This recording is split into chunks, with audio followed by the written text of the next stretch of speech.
Hey guys, what's up? And welcome back to NFL Predictions. So we are at week 6 now of the 2020 NFL season. So last week I went 7-7, Brett went 9-5.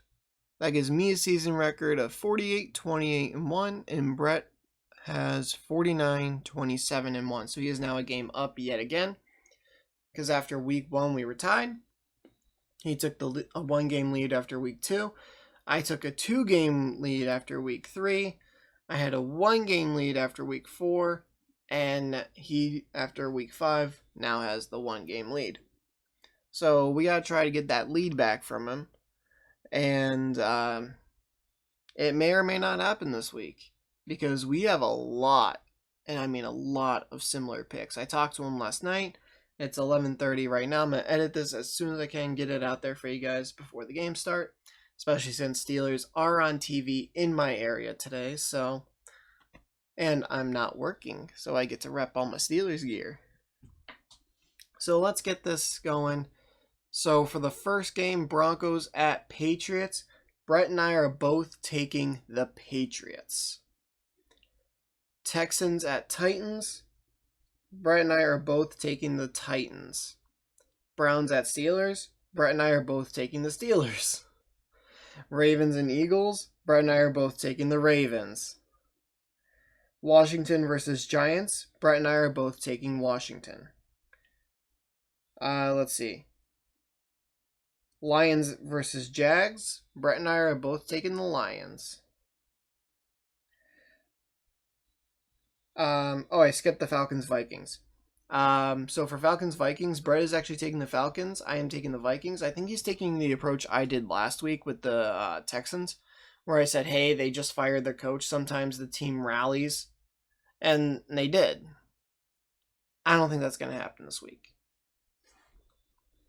That's why I'm taking the Vikings, but maybe that's his approach, so he's taking the Falcons.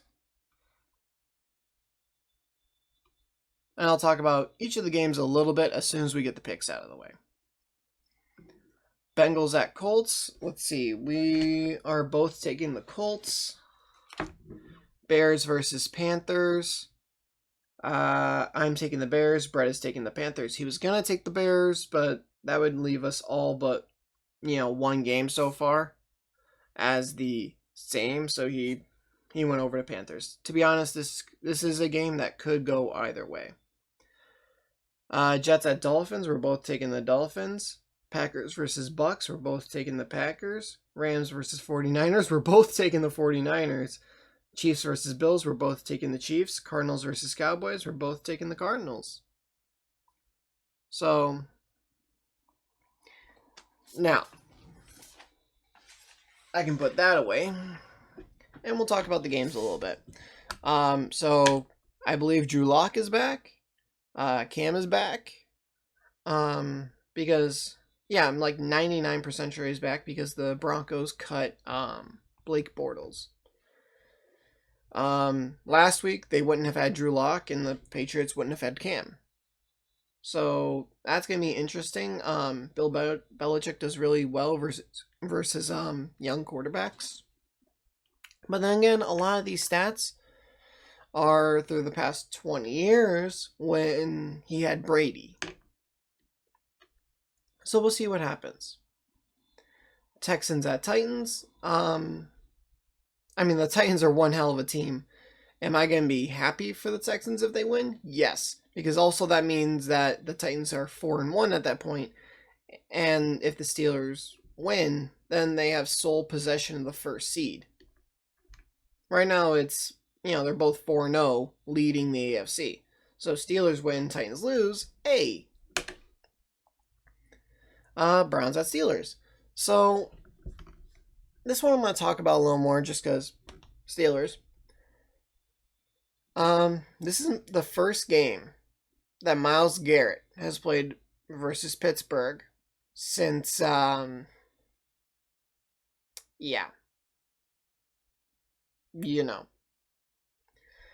So, and if you don't know for any reason, then you need to go look it up. So, last year, it was Steelers at Browns first. Then just like 2 or 3 games later, it was Browns at Steelers. Now, for the Browns at Steelers last year, Myles Garrett obviously didn't play. I don't think Marquise Pouncey played either, because I think his 2-game suspension lasted that long. I think it was just like a 2-game to keep him, and then he was kept out of this game and then played, I think, the following week versus Arizona, if I remember correctly. This is going to be an interesting game. Now, very limited fans at Heinz Field, but, I mean, when Myles gets on that field, they're going to boo the hell out of him. But yeah, Steelers are 4-0 for the first time in literally 40 years. The last time they did it is 1979. And it's the Browns' best start in like 25-ish years. The last time they were this good, Bill Belichick was the head coach of the Browns. So it's been a while. Then you got Ravens at Eagles. I mean, this game really should not be that close. It really shouldn't be.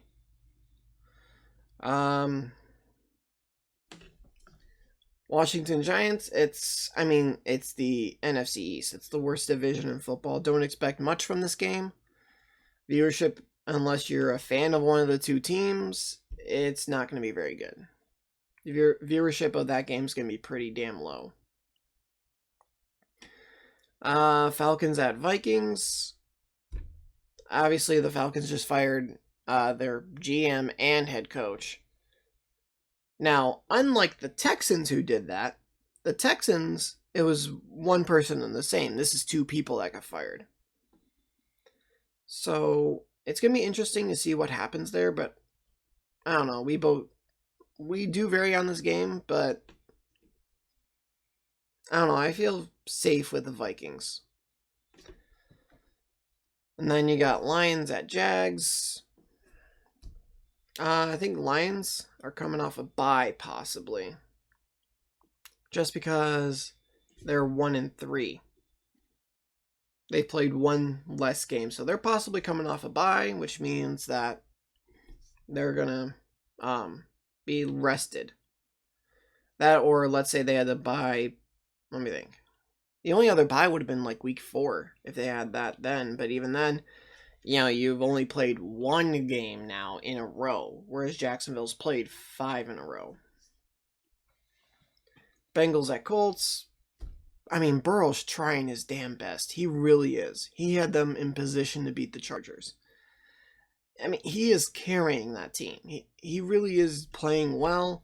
It's just the pieces around him, especially that offensive line. I mean, what are you going to do? That's what happens 99% of the time when you're the first overall pick.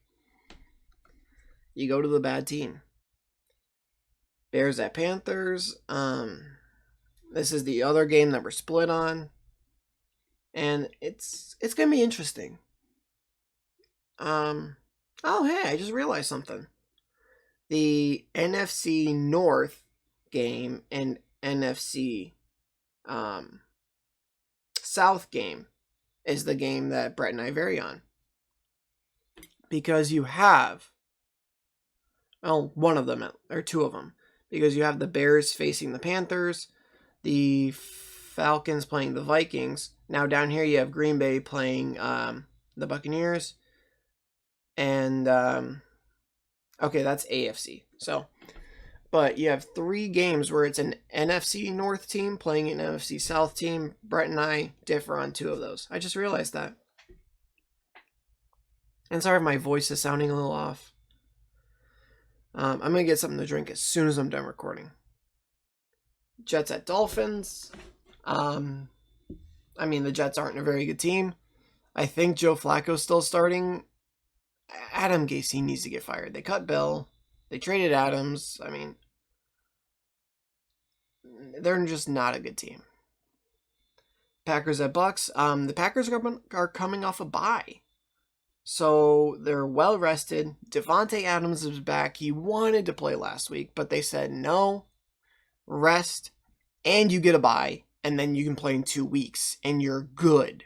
You're not partial playing in a game and you re-injure it, and now you're gonna miss the Tampa Bay game. So, I think they're just gonna win this game.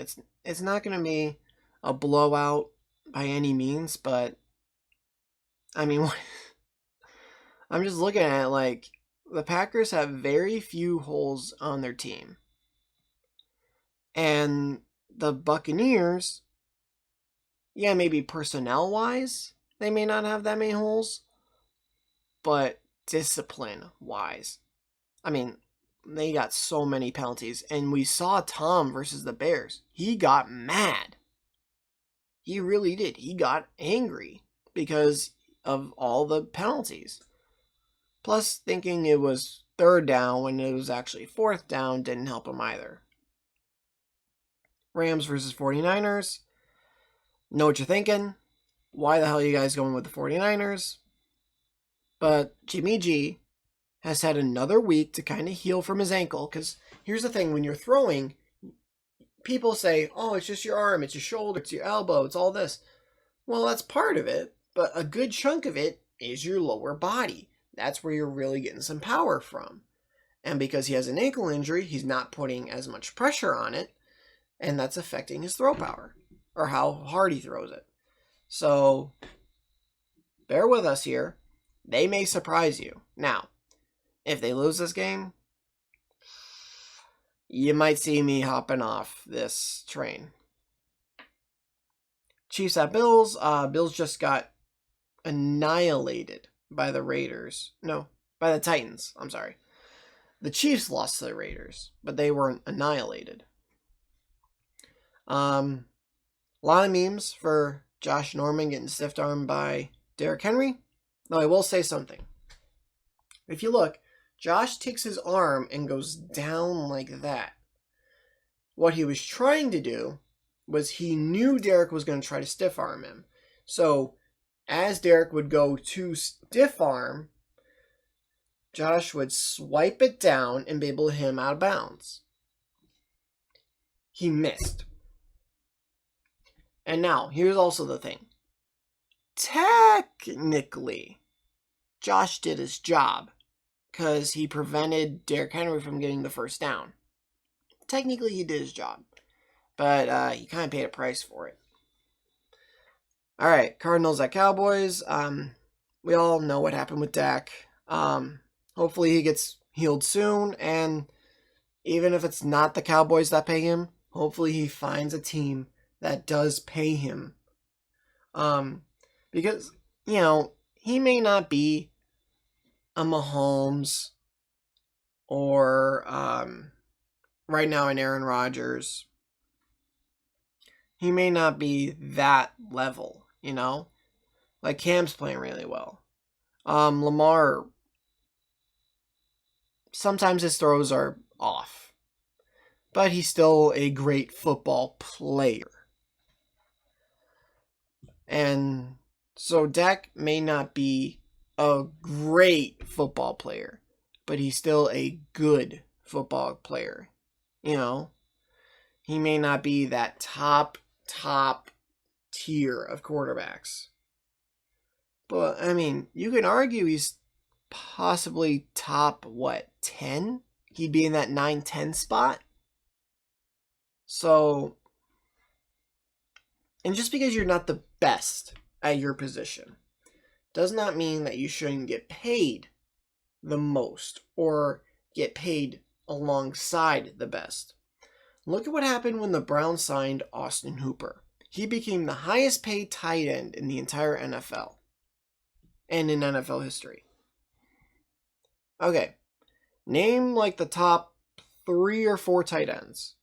You're looking at Kelsey, Kittle, Zach Ertz, and Darren Waller probably. That's 4 guys I just named that you could easily argue are better than Austin Hooper. Yet he was the highest paid when he got signed by the Browns. I don't think he's the highest paid anymore, but he was the highest paid when he got signed by the Browns. Because I think either Kittle or Kelsey's the highest paid now. But just because you aren't the best at your position does not mean you won't be the highest paid or you won't be paid alongside those that are the best. So, hopefully he heals well. I wish him a speedy recovery, but it's 4 to 6 months. There's no chance he's coming back this season. So he has plenty of time to heal during the off season. And then, if it's not the Cowboys that re-sign him, he'll hit the free agent market and he'll work out for people. And by that time, I believe he'd be healed and, someone will sign him. And he'll get the money that he has earned. I don't want to say deserves. It's the money that he has earned by playing, pretty much just mistake-free football. And sometimes that's the best kind of football. Plus, this is the first time he's really missing games. He's never really missed snaps. He's never really missed games. Never really missed practices. This guy's been healthy for 95% of his career. And this is just that one fluke incident where Logan Ryan tries to drag him down. And your legs, your stuff just gets caught up and caught under. And that's it. It happens with offensive linemen all the time, like when they tear ACLs or, if they have ankle injuries. It's a common thing when people just get rolled up on. And that's kind of just what happened here. I know Logan Ryan, he feels bad about it. He even said Dak should get paid. So, I know that was long, but it's important to talk about, kind of what happened. Because yes, Dak was guaranteed 32 million this year. But he could have had a guaranteed contract giving him 70 million, 80 million. So that's just, I think, an important thing to talk about. Yeah, that's it. So this is 17 and a half minutes as of right now. It'll probably be about a 17-minute video, and I'll have it out for you guys about 12:30, I think. So we'll see how that goes. If you guys enjoyed this, please leave a like on your channel, please hit the subscribe button, and turn notifications on. I'll see you guys in the next video. Later. Once I was 7 years old, Mama told me, go make yourself some friends or you'll be lonely. Once I was 7 years